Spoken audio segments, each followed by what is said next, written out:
Happy New Year, everyone. It's 2021. Finally got out of 2020. We're going to kick this year off with a 30-day push-up challenge. Since push-ups is my favorite exercise. It's January 2nd, so it's going to go all the way to January 31st. We're going to take 2 days of a break. And then on February 3rd, we're going to do a max set to failure to see how much we improve from now until then. All right, but before we get started on all the details of the different variations and the numbers, let's first go over what a push-up is supposed to look like. All right, so for the push-up, one of the key elements is your hand placement. A lot of times, you see people doing those headbanger push-ups. When you put your hands out, if you imagine a line from one hand to the other, you want that line to be where your chest is, not your face. So for those of you that may be starting off in the modification on your knees, have your knees, you want to walk and bring your hips all the way forward. Okay, keeping your core engaged. Don't want to be sitting back here. Have your hands apart. You're going to go down at least 90 degrees, but like I said, you're aiming your chest towards between your hands. So to be right here, all right? And then you push back up. You don't want to be here. If you're doing here, you need to fix it and push your weight more forward, okay? So when we come all the way up, we come up, all the way up is when your arm is straight. Don't pop your elbows, trying to lock it out. Don't pop your joints, okay? We're not pop locking. Here, just come all the way up, squeeze your chest and your triceps, and go back down. Since we're gonna be doing push-ups for 30 days straight, it's gonna be a lot of push-ups. So I'm gonna want you guys to strain your wrists because a lot of push-ups require your hands to be bent. So one way to help with that is you have a system like this, but have some push-up bars, or you can use, like I said, a dumbbells that don't roll. So that way when you're pushing, you keep your arms straight. For those of you that do have some kind of platform like this, I advise that you have something that you can put your feet up on so that you're not doing push-ups in an incline. You want to make it seem as if you're flat on the ground as possible. So you can use a household item like the stool. You can put like some weight plates, or if you have like a Pushup bar. So what it look like is here. So now my feet and hands are pretty much on the same level. That would go down, I'm still nice and straight as I come up. So now for the push-up variations. For the beginner level, for level 1, you can do it on your knees. I advise that if you're on like a harder surface, for you to use some kind of yoga mat or a towel or something to roll up to put on there to protect your kneecaps, all right?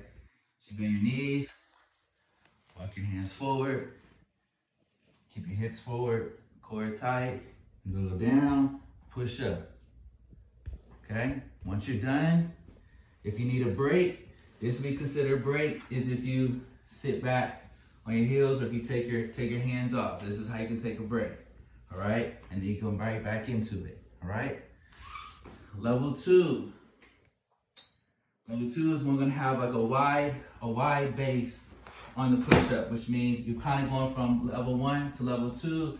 You may need to spread your feet a little bit wider to help you be a little bit more stable, all right? So, but the hand placement is still the same. You go down, keep your head neutral, come up. If you're just now getting into level 2 from level 1 and you get tired but you still want to hit a goal number, then you can go right back down and finish the rest of them on your knees, okay? Level 3 is for more of the people that are a little bit more advanced. We're gonna have our feet together, nice and strict. And we're gonna try and get deeper than 90 degrees. We really wanna stretch our chest. It all depends on your arm length and your upper body torso. It may not be necessary for everyone to try and touch their chest on the ground because their arms be way back here. But if you want to still get as deep as you can, stretch your chest, squeeze it, and push yourself back up. So level 3, feet together, core tight, head neutral, hands even, down, push up.